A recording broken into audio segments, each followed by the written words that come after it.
Hello, my dear friends. I hope all of you are doing well, staying safe, and enjoying good health wherever you are in the world. Before we begin today's story, I want to take a moment to speak to you from the heart. Please take care of your health. We live in a world where people spend years chasing money, promotions, businesses, investments, and success. But many forget to take care of the one thing that makes all of those things possible in the first place. Without good health, even the biggest house feels small. Without good health, even the most expensive meal loses its taste. Without good health, even millions of dollars cannot buy genuine peace. So please take care of yourself, get enough rest, drink your water, spend time with your family, take care of your parents if they are still with you, call your loved ones, visit your relatives. Appreciate the people who care about you because life moves faster than we realize. And for my Muslim brothers and sisters listening today, let us remember something important. This world is temporary. Every possession we own, every dollar we earn, every title we achieve, and every material thing we collect will eventually be left behind. What remains are our actions, our character, our kindness, our honesty, and our relationship with Allah. Sometimes people think that worship is limited to prayer, fasting, or charity, but kindness itself is worship. Helping another human being is worship. Supporting your family is worship. Feeding someone who is hungry is worship. Showing mercy to those who need it is worship. Being honest when lying would be easier is worship. Never underestimate the value of a good deed, because you never know which action may become the reason for Allah's mercy upon you. Today's story is a powerful reminder that greed can blind people, power can corrupt people, and money can reveal who people truly are. This is not just a story about an HOA. This is not just a story about a fine. This is not just a story about a neighborhood dispute. This is a story about millions of dollars, hidden secrets, corruption, betrayal, and one woman who refused to surrender when everyone expected her to do exactly that. What started as a simple HOA violation eventually became a scandal that shook an entire community, destroyed multiple careers, triggered investigations, and exposed secrets that had remained hidden for years. The people responsible believed they were targeting the weakest homeowner in the neighborhood. They thought they were dealing with someone who would quietly accept whatever happened to her. They could not have been more wrong, because the woman at the center of this story was hiding a secret connected to her late husband, a secret worth millions of dollars. And by the time the truth finally came out, several powerful people would wish they had never heard her name. Before we begin, let me introduce the main people involved in today's story. The first person is Margaret Wilson. Margaret was 67 years old and had lived in Cedar Ridge Estates for more than 2 decades. Most neighbors described her as kind, respectful, and quiet. She rarely attended HOA meetings, rarely complained about anything, and spent most of her time gardening, volunteering at local charities, and reading books. 3 years earlier, she had lost her husband, Robert Wilson, after a long illness. Since his passing, she had mostly kept to herself. The second person is Linda Parker. Linda was the president of the Cedar Ridge Homeowners Association. She had held that position for nearly 8 years. Many residents believed she enjoyed power more than responsibility. While she often spoke about protecting property values and maintaining community standards, many homeowners quietly believed she used HOA regulations to control people rather than help them. The third person is Kevin Brooks, the HOA attorney. Kevin was experienced, intelligent, and expensive. He handled legal matters for the association and rarely questioned the instructions he received from the board. The fourth person is Daniel Reed, an investigative journalist who would later become one of the most important figures in this entire story. And finally, there is Robert Wilson. Although Robert had passed away years before the events of this story, his actions would ultimately change everything. Now that you know the people involved, let us travel to Cedar Ridge Estates. At first glance, Cedar Ridge looked like the perfect neighborhood. Tree-lined streets stretched through carefully planned blocks of beautiful homes. Freshly cut lawns surrounded elegant properties. Children played in nearby parks. Families walked their dogs along clean sidewalks. Visitors often described the neighborhood as peaceful, successful, and welcoming. Real estate prices continued rising year after year. People considered Cedar Ridge one of the most desirable communities in the region, but appearances can be deceptive. Behind the attractive homes and perfectly maintained landscaping, many residents quietly feared their HOA. Over the years, the association had become increasingly aggressive. Homeowners received warnings and fines for the smallest violations imaginable: a trash can visible from the street, a flower bed considered too colorful, a mailbox painted the wrong shade, holiday decorations displayed one day too long, a vehicle parked incorrectly. Most people simply paid whatever fines they received because fighting the HOA was stressful, expensive, and time-consuming. Linda Parker understood this perfectly. She knew that most homeowners preferred peace over conflict. She knew that many residents lacked the time, money, or energy necessary to challenge the association. And because she knew this, she became increasingly confident, some would even say arrogant. Linda had developed a reputation for identifying homeowners she considered easy targets: single parents, elderly residents, busy families, people who rarely attended meetings, people unlikely to fight back. Whenever a dispute emerged, Linda usually won. At least that had been true until Margaret Wilson entered the picture. One warm Monday morning, Linda arrived at the HOA office carrying a cup of coffee and a stack of reports prepared by the property management company. Most of the reports were routine. Minor landscaping issues, parking complaints, maintenance concerns, nothing unusual, but one document caught her attention. The property belonged to Margaret Wilson. According to the report, Margaret's trash container had remained visible from the street for 2 additional days after collection. The violation itself was minor. In many neighborhoods, such an issue would result in a friendly reminder, but Linda saw something else. She saw an opportunity. As she reviewed Margaret's file, several details stood out. Widow. Lives alone, rarely attends meetings, no prior disputes, no known legal representation, no immediate family living nearby. Linda leaned back in her chair. A small smile appeared on her face. In her mind, Margaret represented exactly the type of homeowner who would never challenge the HOA. Without hesitation, she approved a fine: $317. A relatively small amount, but sometimes the smallest decisions create the biggest consequences. The violation notice arrived at Margaret's home 3 days later. She was sitting at her kitchen table drinking tea when she opened the envelope. At first, she assumed it was a routine community announcement. Then she saw the fine. $317. Her eyebrows narrowed. She read the notice again, then a third time. Something about it bothered her, not because of the amount.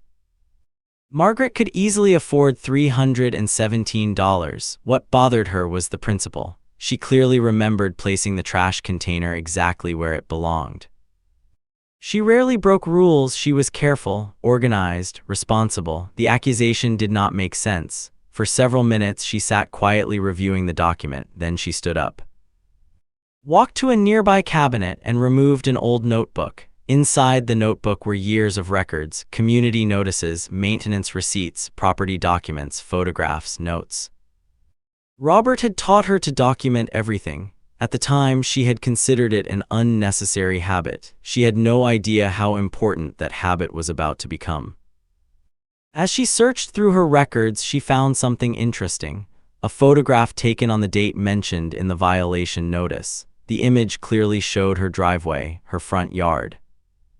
And most importantly, no trash container visible from the street. Margaret stared at the photograph, then she looked back at the violation notice. For the first time, she realized something was wrong, very wrong. And she had no idea that this simple discovery was about to begin a chain of events that would eventually expose secrets worth millions of dollars. Margaret sat quietly at her kitchen table, staring at the photograph in one hand and the HOA violation notice in the other. Outside, the neighborhood appeared as peaceful as it always had. Birds moved between the trees, sprinklers watered carefully maintained lawns, a delivery truck slowly passed her house. Everything looked normal, but something no longer felt normal. The more she compared the photograph to the violation notice, the more convinced she became that the HOA had made a mistake, or perhaps it wasn't a mistake at all. For years, Margaret had avoided conflict whenever possible. She believed that most disagreements could be resolved through patience and communication. Robert had often joked that she could find common ground with almost anyone, but Robert was no longer here, and for the first time since his passing, Margaret felt completely alone. Still, she decided to handle the situation respectfully. The next morning, she called the HOA office. After several minutes on hold, a receptionist answered. Margaret calmly explained that she had received a violation notice and believed there had been an error. The receptionist listened politely, then informed her that any disputes must be submitted in writing. Margaret thanked her and ended the call. Within an hour, she had prepared a professional letter. She attached copies of the photograph. She highlighted the date, she explained the situation clearly, and she requested that the fine be removed. To her, the matter seemed straightforward. Any reasonable person reviewing the evidence would immediately recognize the mistake. Unfortunately, Linda Parker was not interested in admitting mistakes. 3 days later, the HOA responded. The fine would remain, no explanation, no discussion, no acknowledgement of the photograph, just a brief statement informing Margaret that the violation had been verified. Margaret read the letter twice, then a third time. She felt confused, not angry, not yet, confused. How could they ignore evidence so obvious? She decided to appeal. Most homeowners would have paid the fine and moved on. $317 was not worth the stress, but Margaret was not fighting over money. She was fighting over honesty. And there is a big difference between the two. Meanwhile, inside the HOA office, Linda Parker was reviewing community finances. Although most residents did not know it, the association was facing serious problems. For years, the board had approved expensive projects, landscaping contracts, consulting fees, maintenance agreements, legal expenses. On paper, everything appeared legitimate, but behind the scenes, reserve funds were shrinking faster than anyone realized. Linda knew questions would eventually be asked, and questions were dangerous, especially when the answers were complicated. That was why she preferred focusing attention elsewhere: minor violations, small disputes, neighborhood drama, anything that kept residents distracted. When Margaret's appeal arrived, Linda barely looked at it. She skimmed the first page, ignored the supporting evidence, and rejected it immediately. As far as she was concerned, the matter was closed. What she didn't realize was that her decision had just created a much bigger problem. A week later, Margaret attended her first HOA meeting in nearly 4 years. The meeting room was packed. Dozens of homeowners sat in folding chairs while board members occupied a long table at the front. Linda sat in the center, confident, relaxed, in control. At least she appeared to be. When public comments began, Margaret slowly approached the microphone. Several residents recognized her immediately. Most knew her as the quiet widow who never caused trouble.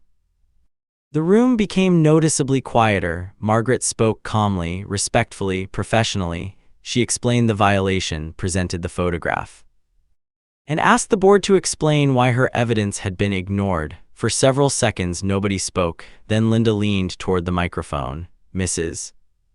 Wilson, the board has already reviewed your appeal." Margaret nodded. "I understand. I'm simply asking why the photograph was disregarded." Linda smiled. It wasn't a friendly smile.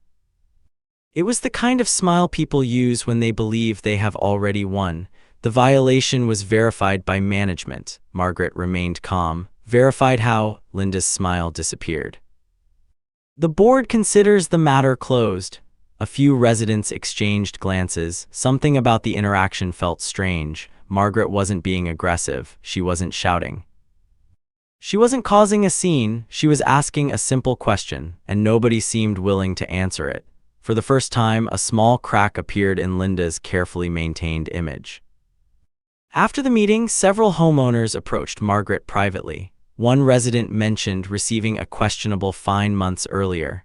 Another described a dispute involving landscaping regulations. A third complained about unexplained fees. Individually, the incidents seemed insignificant. Together, they painted a troubling picture. Over the next few weeks, Margaret began hearing similar stories again and again. Different people, different circumstances, same pattern. Questions were discouraged, challenges were dismissed. Evidence was ignored. The more she listened, the more concerned she became. At first, she had believed she was dealing with a simple mistake. Now she wasn't so sure. One evening, while organizing old paperwork in her garage, Margaret discovered something she had not looked at since Robert's death: a locked metal storage box. The box contained documents Robert had specifically instructed her not to discard. At the time, she hadn't paid much attention. Grief had consumed her life. The box had remained untouched for years.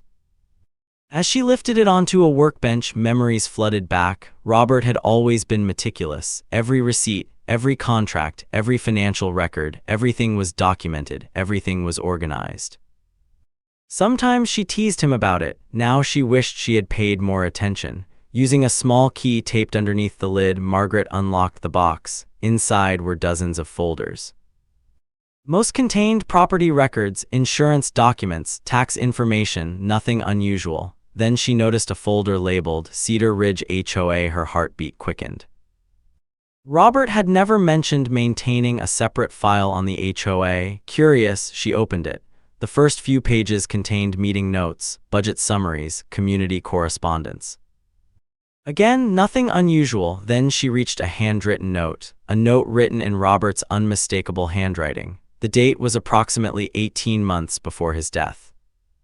Margaret slowly began reading, and within seconds, every trace of calm disappeared from her face.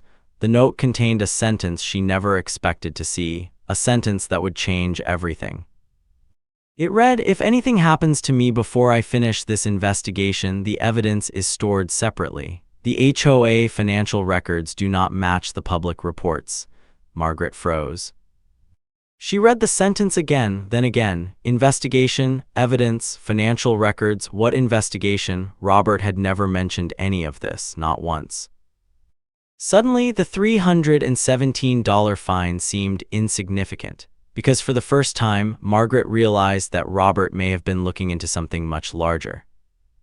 Something important, something dangerous, and if his note was accurate, the people running Cedar Ridge HOA might be hiding far more than anyone imagined.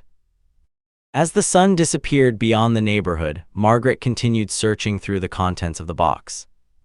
What she discovered next would eventually place millions of dollars, multiple careers, and an entire HOA board at risk.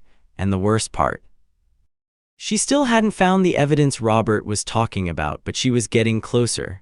Margaret sat alone in her garage long after sunset. The neighborhood had become quiet. Most homes were dark. The streets were empty, but Margaret could not stop thinking about the note she had just discovered. For years, she believed she knew everything important about Robert's life. They had been married for more than 40 years. They shared dreams, struggles, successes, losses, yet somehow he had been conducting an investigation without ever telling her. And not just any investigation, an investigation involving the HOA, the same HOA that was now aggressively pursuing her over a $317 fine.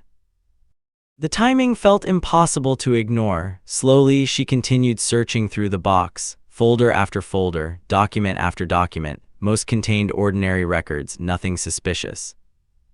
Nothing extraordinary. Then she found another envelope. Unlike the others, this one contained only a single sheet of paper. On the front, Robert had written 4 words. "Only if necessary." Margaret's hands trembled slightly as she opened it. Inside was a short message. "Margaret, if you are reading this, something has probably happened that forced you to look deeper. If that's true, trust your instincts. There are things happening inside Cedar Ridge that most residents don't know about. I couldn't prove everything before my health declined, but I came close. The most important evidence is not here. Follow the instructions exactly. Do not tell anyone what you're looking for until you understand what you found. Love, Robert." Margaret stared at the page. The room suddenly felt colder.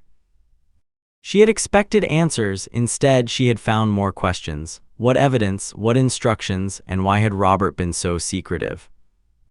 The remainder of the envelope contained a small handwritten map. At first glance, it looked ordinary, then Margaret noticed something unusual. The map wasn't showing Cedar Ridge Estates. It showed a storage facility located nearly 20 miles away. In one corner, Robert had written a unit number, Unit 214. For several minutes, Margaret simply sat there. A part of her wanted to forget everything, close the box, return to her normal life, pay the HOA fine, move on, but another part of her knew she couldn't, not anymore. Because whatever Robert had discovered, he considered it important enough to document before his death. The next morning, Margaret drove to the storage facility. The sky was gray. Heavy clouds covered the city, traffic moved slowly, the entire drive felt surreal. When she arrived, she parked near the office and entered the building. An older employee greeted her politely. Margaret explained that she was looking for information regarding a storage unit previously rented by her late husband. The employee searched several records, then looked up. Robert Wilson, Margaret nodded. The employee's expression changed slightly. Yes, ma'am, the unit is still active. Margaret blinked. Still active? Yes. She stared at him in surprise. The monthly payments had continued automatically through a trust account Robert established years earlier. Margaret had never known it existed. After verifying her identity, the employee handed her access information. A few minutes later, she stood in front of Unit 214. Her heart was pounding. For a moment, she hesitated. Then she unlocked the door. The metal shutter slowly rolled upward, and what she saw instantly told her that Robert had been hiding far more than a few documents. The storage unit was packed. Boxes lined every wall, file cabinets filled one corner, several plastic containers sat stacked near the back. Everything was carefully labeled, everything was organized, everything looked deliberate. Margaret stepped inside. For nearly 2 hours she examined the contents. Financial reports, meeting records, contract agreements, invoices, emails, correspondence, photographs. The deeper she looked, the more disturbing the picture became. Many documents involved Cedar Ridge HOA finances. Others involved contractors hired by the association. Several contained handwritten notes from Robert, notes highlighting inconsistencies, question marks, suspicious transactions, amounts that didn't match official reports. One particular folder immediately caught her attention. It was labeled Reserve Fund Analysis. Inside were years of financial records. Margaret wasn't an accountant, but even she could see obvious discrepancies. According to official HOA reports, reserve funds remained healthy. According to Robert's calculations, millions of dollars were missing, not thousands. Millions. Margaret sat down on a nearby chair. Her mind raced. How was that possible? Where had the money gone, and why had nobody noticed? Then she found something even more shocking. A series of invoices connected to a landscaping company. The company had received enormous payments from the HOA over several years, yet Robert's notes indicated that the company barely existed. Its office address appeared suspicious. Its business records were incomplete, and many invoices seemed wildly inflated. Margaret immediately realized she was looking at something serious. This wasn't about a trash bin. This wasn't about community regulations. This was about money, a lot of money, and suddenly the HOA's behavior toward her seemed far less random. What if Robert had been right? What if someone had discovered he was investigating? What if the people responsible never expected anyone to continue looking after his death? Meanwhile, across town, Linda Parker was dealing with problems of her own. The HOA's financial situation had become increasingly unstable. Expenses continued rising. Questions were becoming harder to avoid. Several homeowners had recently requested additional transparency regarding community finances. Normally, Linda could dismiss such concerns. But lately things felt different. Residents were talking, comparing experiences, asking questions, and Linda hated questions, especially questions involving money. During a private board meeting that afternoon, one board member raised concerns regarding growing homeowner dissatisfaction. Linda quickly shut the conversation down. "There is no problem," she said. "People complain about everything." Most members accepted her explanation. One did not.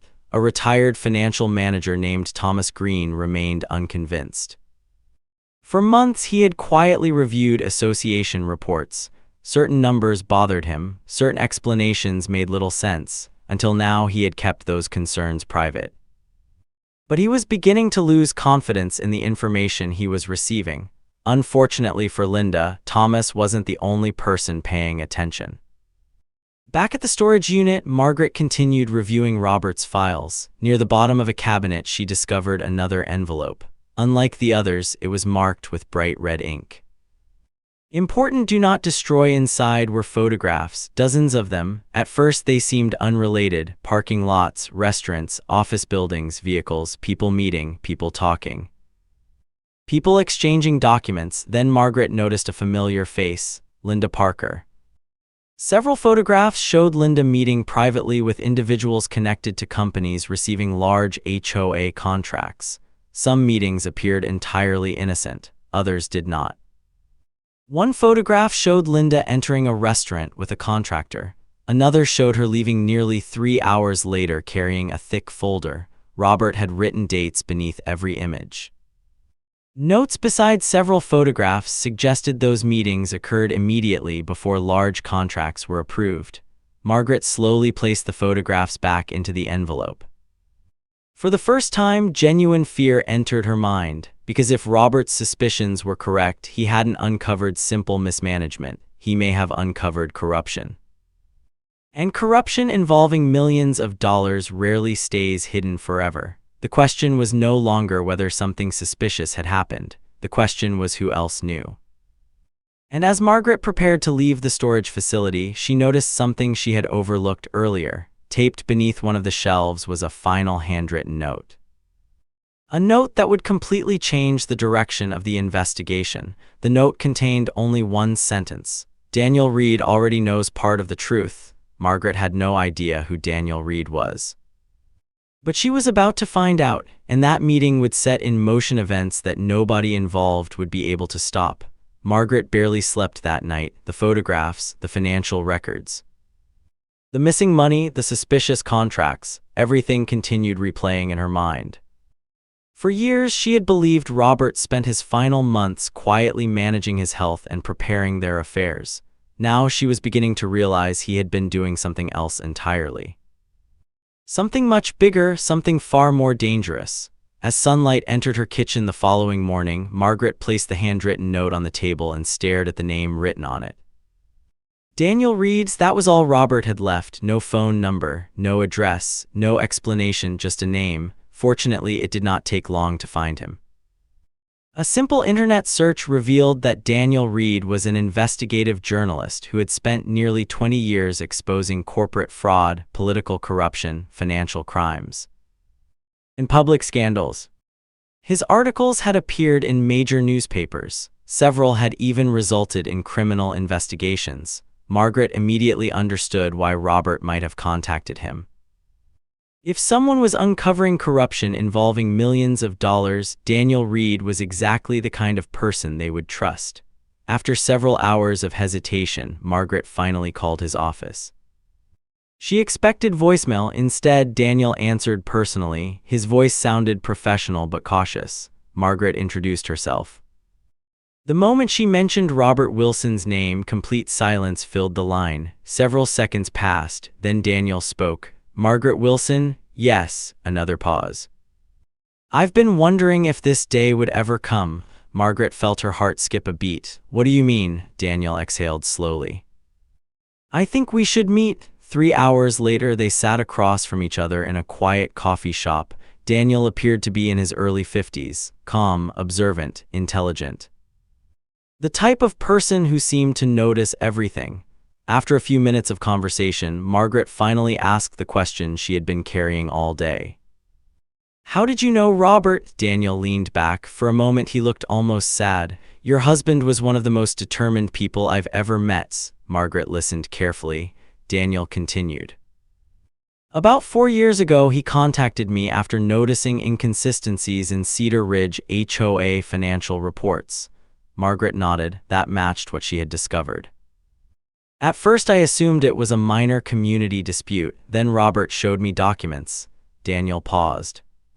That's when I realized something much larger might be happening. Margaret felt her pulse quicken. What did he find? Daniel's expression became serious. Millions of dollars, the words hung in the air. Neither person spoke for several seconds. Finally, Daniel continued. Robert believed money was being diverted through a network of contractors receiving HOA payments. Margaret immediately thought about the landscaping company, the suspicious invoices. The photographs, everything connected. He couldn't prove it completely, Daniel said. But he gathered enough evidence to convince me the allegations deserved investigation.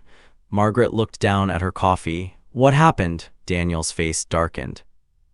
Then Robert got sick. Margaret remained silent. He told me he needed time. He wanted to finish collecting evidence himself. Daniel shook his head. He never got the chance. For several moments neither spoke. The loss still hurt, even after all these years. Eventually, Margaret opened her purse and removed several photographs from the storage unit. She handed them to Daniel. His reaction was immediate. The moment he saw Linda Parker, his eyes narrowed. Then he flipped through the remaining photographs, one by one, carefully, methodically. When he finished, he looked directly at Margaret. Where did you get these? Robert's storage unit. Daniel slowly placed the photographs on the table. This changes everything. Meanwhile, inside Cedar Ridge Estates, Linda Parker was becoming increasingly frustrated. Homeowner complaints continued growing. Attendance at HOA meetings was increasing. Questions regarding finances were becoming more frequent, and worst of all, people were starting to talk to each other. For years, residents had handled disputes individually.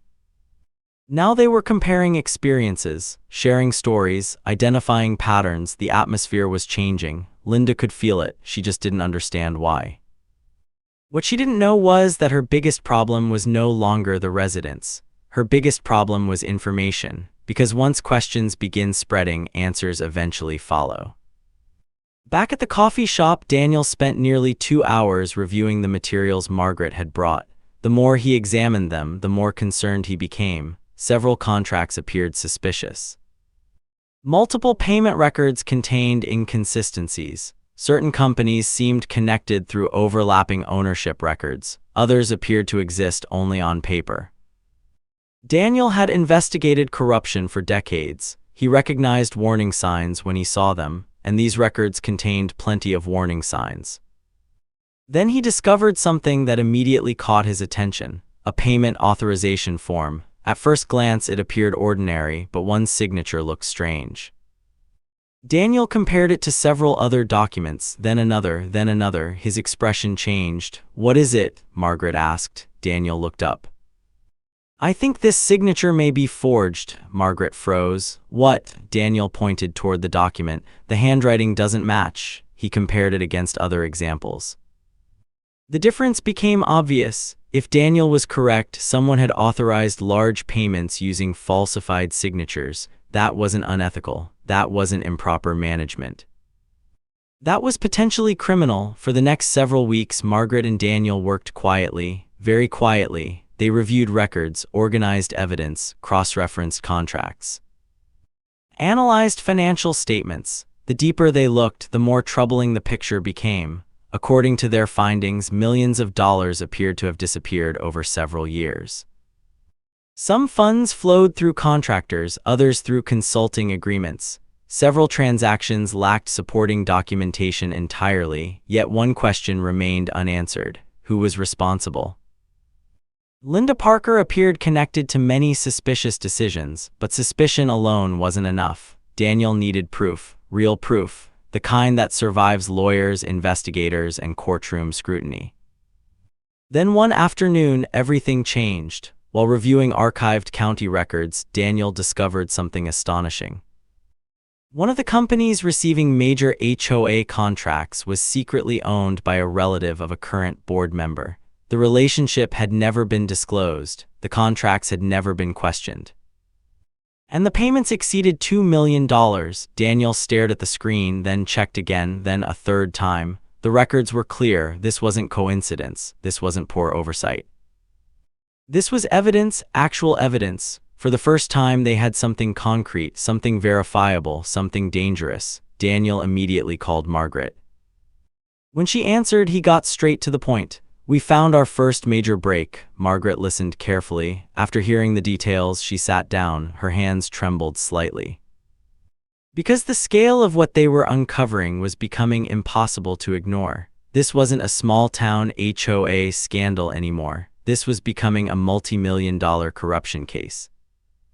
And neither of them realized they were about to attract attention from people who desperately wanted the truth buried. Because elsewhere in the city, someone had just learned that questions were being asked. Questions about contracts, questions about money, questions about Cedar Ridge. And that someone was beginning to panic. The following week began like any other. Residents left for work, children boarded school buses, dog walkers moved through the neighborhood. Gardeners trimmed hedges, and from the outside, Cedar Ridge Estates looked exactly the same as it always had. But beneath the calm surface, pressure was building.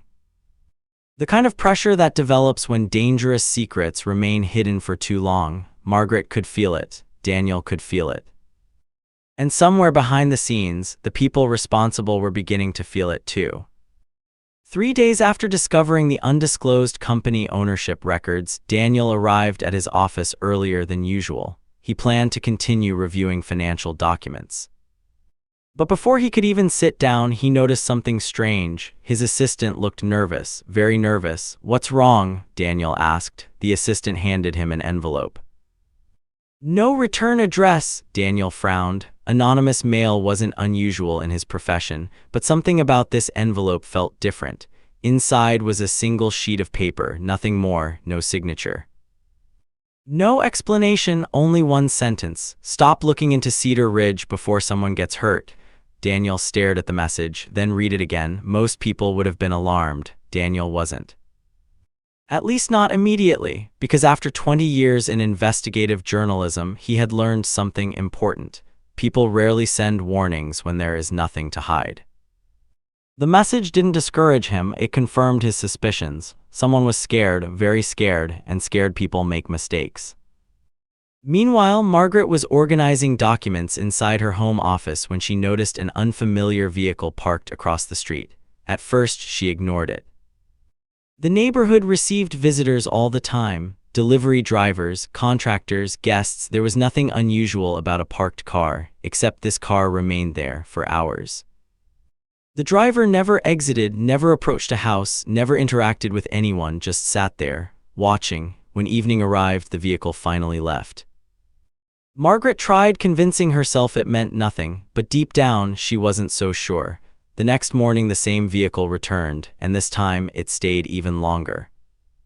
By the third day, Margaret began documenting it. License plate, arrival time, departure time, photographs. Robert had taught her well, if something felt wrong, document it, always document it. At the same time, Daniel continued expanding his investigation. The financial records alone were troubling, but he wanted something stronger, something impossible to explain away.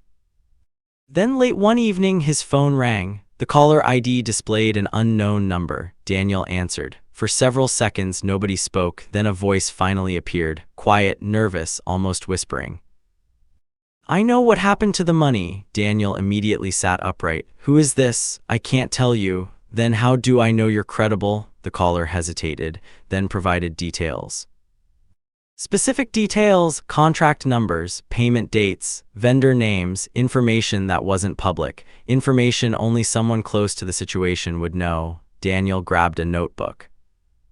For nearly 20 minutes, the caller described a system designed to move money through inflated contracts. According to the source, certain vendors routinely overcharged the HOA. The excess funds were then redirected through various channels. On paper, everything appeared legitimate. In reality, millions were disappearing. Before ending the call, the source said something Daniel would never forget. "This isn't just Linda." Then the line went dead. Daniel sat motionless. Because if the caller was telling the truth, the corruption extended beyond a single person. Far beyond. The next day, Daniel met with Margaret. They reviewed everything they had collected so far. Contracts, invoices, photographs, financial records, property filings, anonymous information. The evidence pile continued growing, and so did the potential consequences. As they talked, Daniel noticed something. Margaret looked exhausted, more exhausted than usual. "Are you all right?" he asked. Margaret hesitated, then told him about the vehicle, the driver, the surveillance, the strange feeling that someone was watching her. Daniel's expression immediately hardened. "Did you document everything?" Margaret nodded. "Good." He examined the photographs. Several images clearly showed the vehicle. One even captured part of the driver's face. Daniel frowned. He didn't recognize him, but that didn't mean much. The important thing was that someone appeared interested in Margaret's activities, and that was a problem, because innocent people don't usually spend days monitoring widows. Later that afternoon, Daniel decided to verify the anonymous caller's information. The results shocked him. Every detail checked out, every single one. Contract amounts matched, dates matched. Vendor records matched. The source clearly knew what they were talking about. For the first time, Daniel believed they might actually prove the scheme. Then another breakthrough arrived. A massive breakthrough. While reviewing archived board meeting minutes, Daniel discovered references to a consulting agreement approved 6 years earlier. The agreement alone wasn't suspicious. The payments were, over 6 years, the consultant had received nearly $3 million, $3 million for advisory services.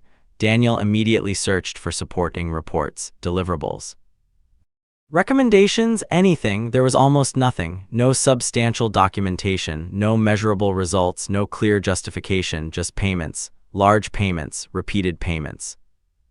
When Daniel researched the consulting company itself, his eyes widened. The company's registered address belonged to a vacant office suite. Its website had disappeared. Its contact information no longer worked, and its ownership records led through multiple entities. Someone had gone to considerable effort to make the trail difficult to follow, but not impossible.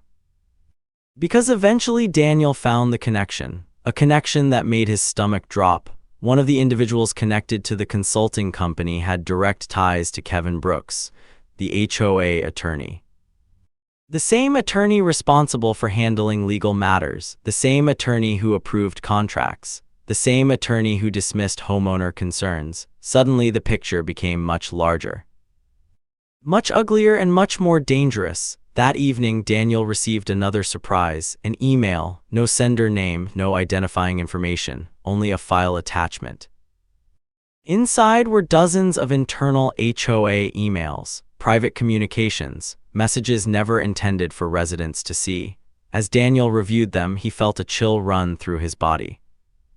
Because several emails discussed homeowners in ways that were deeply disturbing, residents were referred to as obstacles, problems, threats, targets. Then Daniel found one specific email chain. An email chain discussing Margaret Wilson. His heartbeat accelerated. The messages were dated only weeks earlier. One line stood out immediately. "We need to increase pressure before she starts asking questions." Daniel reread the sentence several times, then another message. "If she refuses to cooperate, legal action may be necessary." Then another. "She's alone. This shouldn't be difficult." For several moments, Daniel simply stared at the screen. The words felt cold, calculated, predatory, and they proved something important. Margaret had not been randomly selected. The HOA's actions were intentional, deliberate, targeted. Someone wanted pressure applied. The question was why. Then Daniel reached the final email in the chain, and what he read caused every concern he had to multiply instantly. The message contained just one sentence. "We cannot allow another Robert Wilson situation." Daniel's eyes widened. Robert, they knew about Robert. They knew he had been investigating, and if they knew that, then this case was far bigger than either Daniel or Margaret originally imagined. Because somewhere inside Cedar Ridge Estates, people were not simply hiding financial misconduct. They were actively trying to prevent the truth from being discovered, and now they knew someone was getting close, very close, closer than ever before. What Daniel didn't realize was that events had already been set into motion, because at that exact moment, a confidential emergency meeting was taking place behind closed doors. A meeting involving several people connected to the HOA, a meeting driven by fear, and before that meeting ended, a decision would be made, a decision that would place Margaret directly in danger. Would escalate dramatically. The emergency HOA meeting, a whistleblower identity, attempts to destroy evidence, and the first public exposure of the multi-million-dollar scheme. For several seconds, neither Margaret nor Daniel spoke. The spreadsheet remained open on the screen. The numbers were shocking enough, $12 million. But it wasn't the money that had silenced the room. It was the name. A name that appeared over and over again beside major transactions, a name connected to consulting payments, contract approvals, vendor transfers, and financial authorizations. The name belonged to Richard Sterling. Margaret immediately recognized it. Almost everyone in the city did. Richard Sterling wasn't an HOA board member. He wasn't a contractor. He wasn't a resident of Cedar Ridge. Richard Sterling was one of the region's most influential real estate developers. His company controlled major residential projects, commercial developments, investment partnerships, and millions upon millions of dollars in assets. For years, local media had portrayed him as a successful businessman and philanthropist. He donated to charities, sponsored community events, appeared at public functions. People respected him, trusted him, admired him. And now his name was appearing inside financial records connected to missing HOA funds. Daniel slowly leaned back in his chair. This just became a completely different story. Margaret nodded. She could hardly believe what she was seeing. Until now, they had been investigating HOA corruption. Now they were potentially looking at connections extending far beyond the neighborhood. The implications were enormous. Daniel immediately began researching further: public records, business filings, corporate registrations, property transactions. Every path seemed to lead somewhere interesting, and every discovery raised new questions. Then Daniel found something unexpected.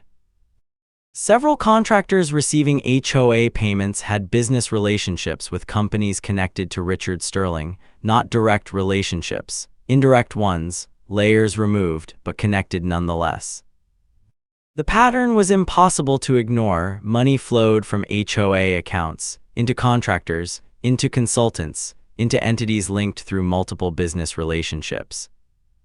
The deeper Daniel looked, the more uncomfortable he became, because sophisticated financial schemes often rely on complexity, and this situation was becoming increasingly complex. Meanwhile, across town, another emergency meeting was taking place. This one was different from the last. The mood was darker, more urgent, more desperate. Several people inside the room looked visibly frightened. Linda Parker sat quietly. Gone was the confidence she once displayed so effortlessly. Gone was the arrogance. Gone was the certainty. Because for the first time, she wasn't sure the situation could be controlled. One person at the table spoke first. "Someone is leaking information." Nobody disagreed. The evidence was obvious. Private documents had surfaced. Questions were spreading. Residents were becoming suspicious. And somewhere outside their control, someone knew far more than they should. The discussion quickly turned heated. Accusations followed. Defensiveness followed. Fear followed. People who once trusted each other suddenly became suspicious of everyone around them. Because that is what happens when secrets begin collapsing. Trust disappears, fast, very fast. Back at Daniel's office, another surprise arrived. A package, no return address. No identifying information. Inside was a folder, and attached to the front was a handwritten note. "You didn't get this from me." Daniel carefully opened the folder. The contents instantly caught his attention. Bank records, actual bank records, not summaries, not spreadsheets, original documents, the type of records capable of proving financial movement. The type investigators dream of finding, the type lawyers fear. As Daniel reviewed them, one thing became obvious: someone inside the system was helping, a lot. The whistleblower wasn't simply sharing rumors anymore. They were providing evidence, real evidence, dangerous evidence. Margaret arrived shortly afterward.